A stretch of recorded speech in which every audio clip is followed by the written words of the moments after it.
hay una frase que dice, si el plan no funciona, cambia el plan, pero no la meta.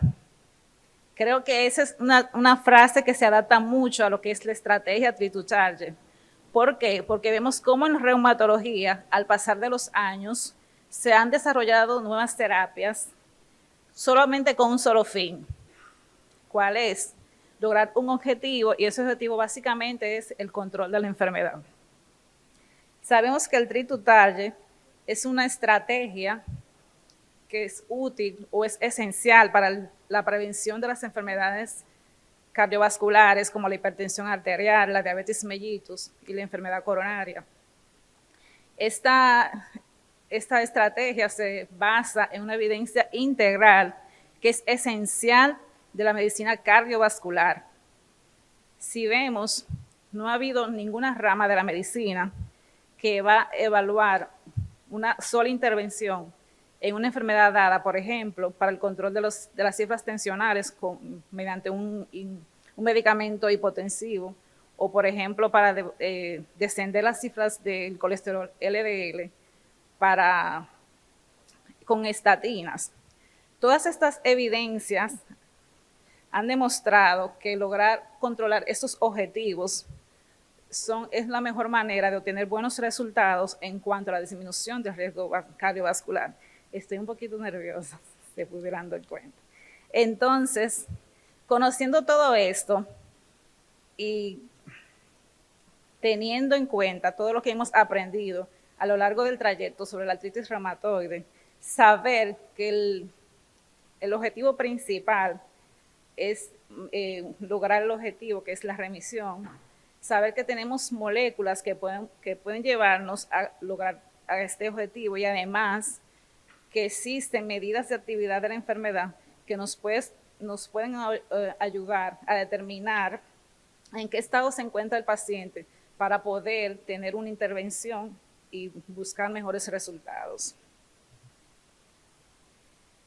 Es por eso que en el 2010 un grupo de expertos reumatólogos de varios países se reunieron junto a algunos pacientes y desarrollaron unas estrategias, las cuales fueron revalidadas en el 2014 por la poca adherencia que tenían las del 2010 y porque había aumentado la evidencia. En estas estrategias se desarrollaron 4 objetivos principales y 10 recomendaciones. Ese es el primer objetivo, que es el objetivo principal de esta estrategia, es que el manejo del paciente con artritis reumatoide debe ser un manejo consensuado entre el reumatólogo y el paciente. Pero ¿qué pasa? Aquí ellos discutieron que no solamente debía ser el reumatólogo quien estaba encargado del paciente, sino que todo el personal que atendía al paciente por la enfermedad de artritis reumatoide debería abarcar este consenso, y incluyendo el enfermero especializado que existe en algunos países y también el médico de familia. En cuanto al objetivo principal, que es maximizar la calidad de vida de estos pacientes. ¿Y cómo lo hacemos? Disminuyendo los síntomas, normalizando lo que es la capacidad funcional, disminuyendo el daño estructural y además de eso, normatizando lo que es la inserción laboral y las actividades sociales. En este principio, a diferencia del 2010, aquí se incluyó la parte laboral, porque según la OMS, el trabajo es parte esencial de la calidad de vida. En cuanto al tercer principio general, la abolición de la inflamación es la medida para alcanzar nuestro objetivo. ¿Qué pasa con este principio? Que realmente los reumatólogos discutieron sobre si realmente esa es la parte principal. Sin embargo, no existe una evidencia que diga lo contrario. Cuarto objetivo principal, el tratamiento se debe basar según el estado de la enfermedad, midiendo, per se la enfermedad, y haciendo reajustes en el tratamiento para poder lograr mejores resultados. Entre las 10 recomendaciones, la principal, el objetivo estratégico debe ser la remisión. Esta realmente no varió en relación a las anteriores, sin embargo, hubo una discusión de si incluir lo que es la remisión por laboratorio o la remisión por imágenes. El consenso fue que realmente se tomaron la definición como tal que desarrolló el grupo de trabajo Euler-Acerra en el 2011, donde utilizaron los criterios que vamos a mencionar más adelante. ¿Qué significa la remisión? Pues la remisión significa la ausencia de síntomas y signos de actividad inflamatoria. Tampoco este varió en relación a los anteriores. Los 3 primeros objetivos, como ustedes han podido ver, se relacionan más con la remisión. En el tercer objetivo, dice que si tenemos, que nuestro objetivo siempre va a ser la remisión, pero que si no podemos lograrlo, podemos conformarnos con un estado de baja actividad. Pero que este estado de baja actividad no es porque yo lo preferí, sino porque no podemos lograrlo por algunas razones, por comorbilidades o por los pacientes con AR restablecida, que a veces es más difícil de lograrlo. Los siguientes 3 recomendaciones se basan básicamente sobre las medidas de índice de actividad. El cuarto, que se deben ser incluidas siempre para determinar el estado del paciente. El quinto, que deben basarse o deben estar influidas por factores relacionados a las enfermedades, relacionados a los medicamentos o a factores del mismo paciente. Y el sexto, que estas deben realizarse, aquí hay que ponerle atención, tan rápido, o sea, o tan frecuente como se necesite si el paciente está en un estado de actividad moderada o actividad alta, o tan espaciado cada 6 meses si el paciente se encuentra en remisión o en baja actividad. En cuanto a la siguiente recomendación que quiero resaltar, es que los cambios estructurales, el deterioro funcional y las comorbilidades también deben influir sobre nuestros objetivos y no solamente es las medidas utilizadas para determinar la actividad de la enfermedad. En el 10 tiene mucha relación con el principio general, donde dice que el manejo del tratamiento de los pacientes con artritis reumatoides debe ser consensuado con el médico y el especialista. Aquí vemos que si queremos plantear un objetivo, el paciente debe conocerlo, pero así también tenemos que explicarle la estrategia que va a utilizar para poder llegar a ese objetivo. Entonces, si el paciente comprende lo que le decimos, se dice que los pacientes que tienen que alcanzan mejores resultados son los que tienen una buena relación con el médico. Estas recomendaciones fueron muy bien acogidas tanto a nivel internacional por todos los reumatólogos y por los pacientes que participaron para establecerlas.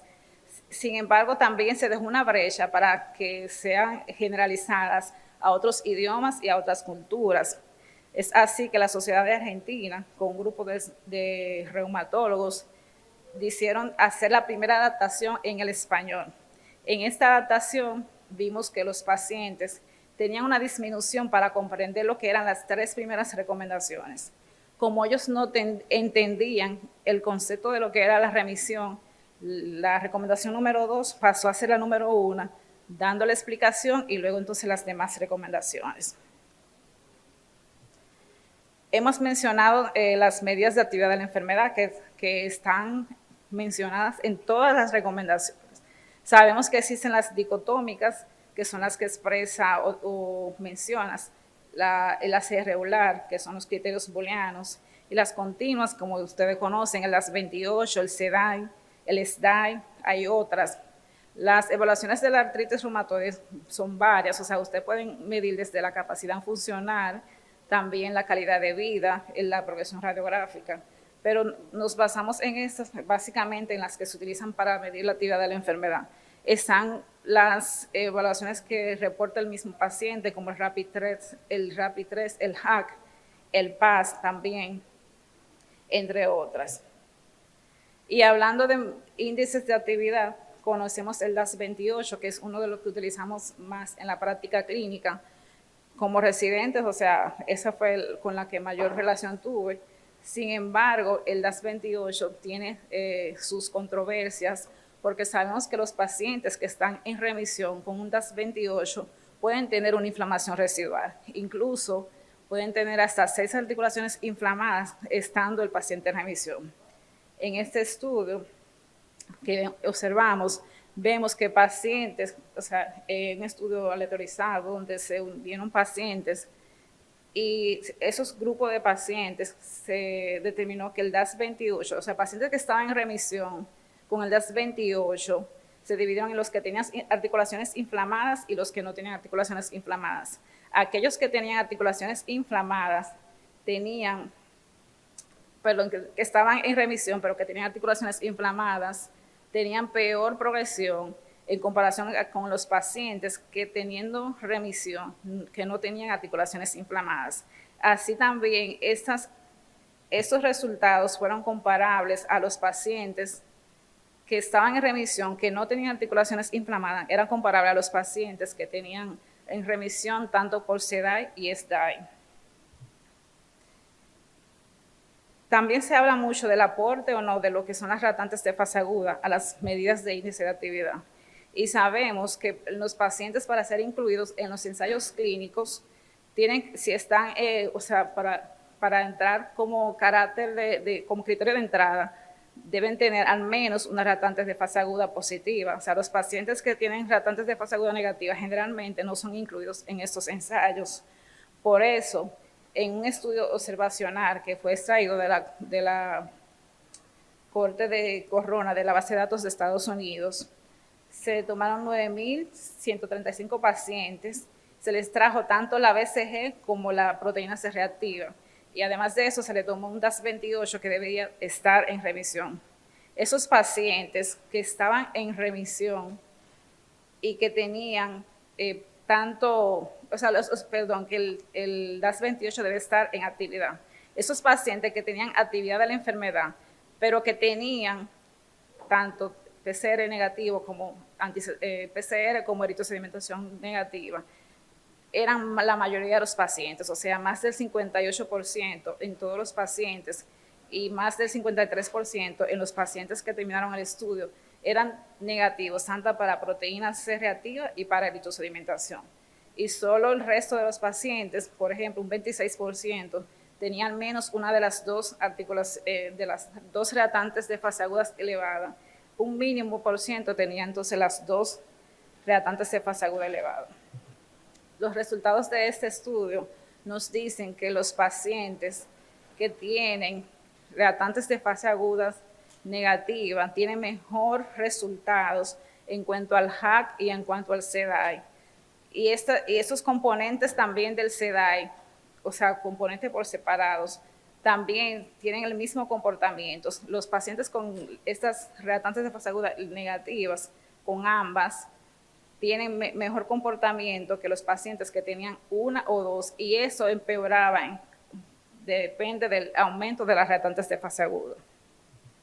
Como conclusiones importantes de este estudio, tenemos que los niveles de reactantes de fase aguda no suelen reflejar la actividad de la enfermedad. Además de esto, el SEDAI y el HAC se asocia con un número de reactantes de fase aguda elevado. También los niveles de fase aguda presentes que están normales en pacientes con enfermedad activa son normalmente excluidos de los ensayos clínicos y que se pueden tomar como una medida de inclusión en los ensayos clínicos los pacientes que tengan un SEDAI mayor a 10, o sea que están en actividad de la enfermedad activa. Tanto la ACR como el EULAR apoyan la estrategia del treat to target. En el ACR por lo menos describen cuáles son las unidades de medidas de actividad de la enfermedad, y ellos apoyan el uso del RAPI, del SEDAI, del SDAI y del PAS. Sin embargo, aunque en el EULAR no definen cuál. Sí, ellos coinciden en que debe ser una medida compuesta que contenga conteo de articulaciones tanto inflamadas y dolorosas y una restante de fase aguda, y que preferiblemente no debe ser DAS. Como objetivo tienen obviamente la remisión, que esta debe conseguirse utilizando estas medidas que nos ayudan a determinar el estado de la enfermedad, y que en cada evaluación debe hacerse reajustes del tratamiento según los resultados encontrados. El concepto de remisión fue descrito por primera vez en 1981 por el ACR.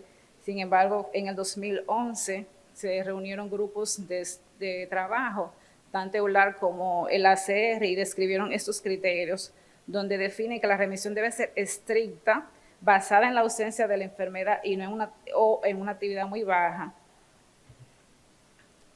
Ellos describen estos criterios, que son los criterios SEDAI y los booleanos, para describir la remisión clínica para ser usado en la práctica clínica, y estos mismos para ser usado en los ensayos clínicos, pero añadiendo una PCR elevada. Como mencionó la doctora Gloria, hay muchos estudios que hablan de lo que es la remisión y de la estrategia Actitud-Taller. Tenemos que el FIRACO Trial es el primer estudio que habla sobre la remisión, y este fue realizado en el 1999, como ustedes pueden observar. Aquí realmente no hubo un grupo comparable para comparar ambas estrategias, la habitual y la estrategia Actitud-Taller, pero sí se logró demostrar que los pacientes con terapia combinada, habían dos grupos, un grupo de terapia combinada y otro grupo de monoterapia. Esa era en la época en que obviamente no habían biológicos. Como dice la doctora Mirka, nosotros nacimos en la época de la abundancia. Tenemos paneles, tenemos biológicos, aunque últimamente estamos como en ese tiempo así como que no aparecen las cosas, pero bueno. Entonces, estos dos grupos, el grupo de combinación, como pueden ver, era metotrexato, sulfasalazina e hidroxicloroquina, y prednisolona según se necesite. Estos resultados concluyeron que los pacientes en terapia combinada tenían mayores tasas de remisión y que los efectos adversos eran similares en ambos grupos. Entonces, ellos proponen la estrategia combinada como una terapia inicial para, una eficacia en el tratamiento, proporciona un mejor resultado en los pacientes con artritis reumatoide temprana. En cuanto a los criterios booleanos, que son los propuestos tanto por la CR como por el EULAR, como criterios para lograr la remisión, también hay un estudio donde se trató de verificar cuáles de estos componentes serían los responsables de limitar el objetivo de alcanzar la remisión. Y se evidenció que los pacientes que tenían al menos una articulación inflamada y que tenían una valoración global del paciente eran las dos principales limitantes para lograr estos objetivos.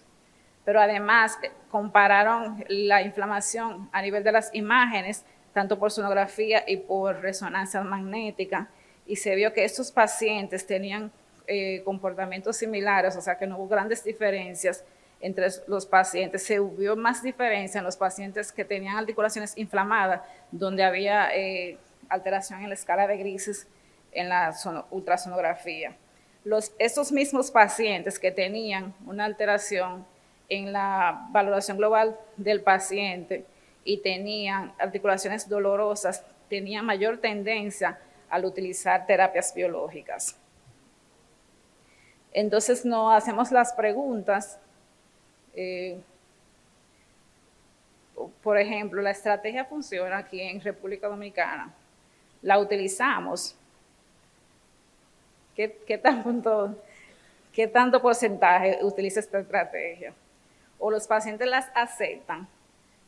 se supone que para aceptar la estrategia los pacientes deben conocerla. Si no se la explicamos, ellos no van a saber de lo que estamos hablando. Entonces, eso es un punto importante que debemos hacer entender al paciente cuando estamos en consulta clínica. Siempre decirle cuáles son nuestros objetivos y cómo lo vamos a lograr.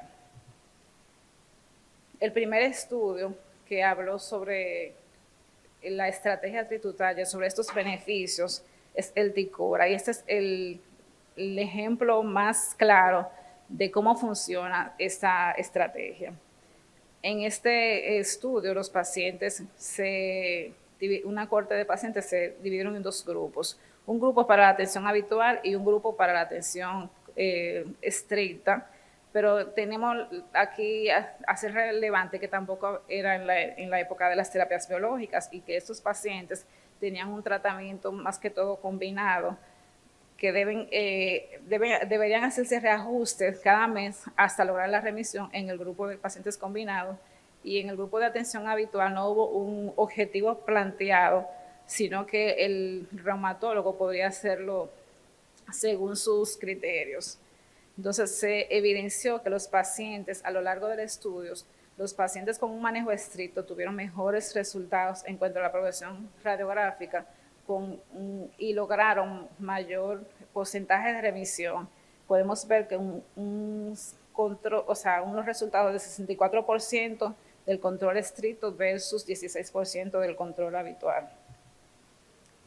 Pero después de este estudio, o sea, después del TICORA, hubieron muchos estudios más que siguieron demostrando que la estrategia sí funciona. Entre ellos están el BES y otros más estudios. Sin embargo, la mayoría de estos ensayos fueron realizados en una población europea con pacientes con artritis reumatoide temprana. Sin embargo, vimos que en otras poblaciones realmente los resultados no coincidían. Se hizo una encuesta a pacientes, a médicos de Estados Unidos, y esto en total se llamaron 1.918 reumatólogos, pero de ellos se tomaron al final 439 encuestas, que fueron las que sirvieron para obtener esos resultados. Se dividieron en médicos métricos, los que utilizaban al menos alguna medida para determinar el estado de actividad, y no métricos los que no lo utilizaron. Entonces, de los médicos métricos, se evaluaron tanto en todos los grupos las actitudes, las prácticas y el comportamiento. Entonces vimos que los médicos métricos, las causas por las que realmente usaban las estrategias era porque les servía en la práctica clínica y porque le servía para determinar el tratamiento que iban a utilizar. Y en la tercera causa decían porque era fácil de utilizar. Sin embargo, los médicos que no utilizaban la estrategia tenían como primer factor el tiempo, y el segundo factor que no les servía, o sea, no le exigían como calidad para hacer su trabajo. Otras excusas más vanas, como que no eran de útil o que no le veía ninguna importancia. Se comparó los resultados en esta encuesta que se realizó en el 2014 con encuestas que se habían realizado en los años 2007 y 2008, y se evidenció que los médicos, o sea, a medida que pasa el tiempo, los médicos tienen una mayor tendencia por realizar las medidas de actividad de la enfermedad, y que los médicos de mayor tiempo, o sea, con edad más avanzada, también lo utilizaban menos. Que en Estados Unidos, las dos escalas que más se utilizaban eran el RAPI-3 y el HAQ, y que el DAS-28 y el CDAI eran las menos utilizadas. Pero se habla también de la remisión. Sin embargo, hay controversia sobre los pacientes que están en remisión que tienen una actividad residual. Por eso en este estudio se intentó determinar qué relación tenía la remisión clínica con la remisión por imágenes, comparando pacientes. Se dividieron estos en dos grupos, y el objetivo principal era determinar, o sea, los pacientes, engruparlo en el control clínico, que eran los pacientes que tenían un DAS-28 en remisión y Power Doppler en 0, y los pacientes que tenían el control clínico que solamente estaban en remisión. De estos pacientes se evidenció que los pacientes que tenían, o sea, en el grupo clínico, los pacientes tenían mejores resultados en cuanto al DAS28, que era mucho más bajo.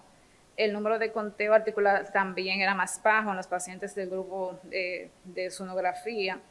Además, estos pacientes, la escalada del tratamiento fue mayor que en los pacientes del control habitual. Sin embargo, los pacientes del control habitual tuvieron un aumento en la frecuencia de la colocación de otros medicamentos. Se ha mencionado mucho sobre el metotrexato, que es el tratamiento de lesión para tratar la artritis reumatoide, y por eso se ha evidenciado que los resultados con metotrexato pueden incidir de manera positiva en conseguir el estado de remisión. En este estudio, que viene ya de los pacientes que concluyeron el estudio Carrier, que duró 2 años, fueron extraídos y fueron divididos en 2 grupos de pacientes. Los pacientes que estaban, o sea, en grupo de alto riesgo y el grupo de bajo riesgo. Los pacientes de alto riesgo eran aquellos que tenían anti-CC positivo, que tenían erosiones o que tenían una escala de actividad alta, y estos se dividieron en 3 grupos de tratamiento. Está el CORA, no veo bien cuál es el CORA. El CORA, el clásico, que es sulfasalazida en combinación con metotrexato. El CORA Slim, que fue la combinación de metotrexato más un puente de glucocorticoides, y el CORA Vanguarden, que era la combinación de leflunomida y metotrexato. En comparación con otros esquemas de tratamiento, que era el CORA Slim, igual que en la primera grupo de riesgo, y el CORA Step Up, que eran para los pacientes que estaban en remisión. En este grupo se evidenció que los pacientes que tenían tratamiento con metotrexato más puentes de glucocorticoides, que eran los que estaban en el CORA Slim, tenían mejores resultados en cuanto a la remisión según el DAS28, según el CDAI, y que esos resultados también eran comparables a la remisión por CDAI y SDAI.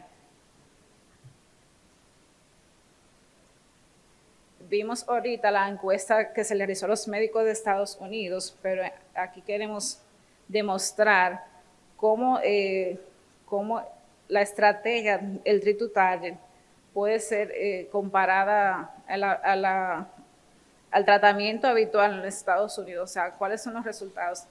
El objetivo de este estudio fue comparar tanto la factibilidad como la eficacia de la estrategia treat to target.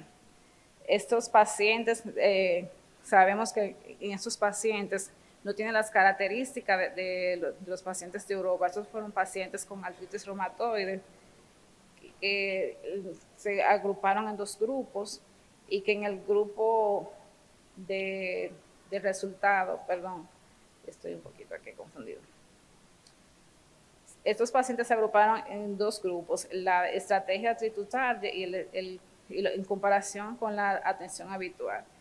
En los grupos que se utilizó la estrategia treat to target, que está en azul, y los grupos que están en naranja, que son la estrategia treat to target, podemos ver que los resultados eran muy comparables en cuanto a la factibilidad, que la factibilidad se midió aquí por el aumento de las terapias, o sea, cada mes, cómo tengo que aumentar las terapias, y la eficacia según los resultados de remisión, tanto en los pacientes que empezaron el estudio como en los que lo completaron. Entonces se vio que no hubo ninguna diferencia en los pacientes que utilizaron la estrategia treat to target como la atención habitual. Pero también, a pesar que los ensayos clínicos en Europa han demostrado que la estrategia treat to target tiene grandes beneficios, vemos que este estudio de la vida real, los resultados no han sido tan buenos. Vemos que estos pacientes, o sea, aquí la Sociedad Europea hizo un estudio donde en 46 unidades que se reunieron 856 pacientes y como resultados todos tienen una baja actividad de la enfermedad en el 38%.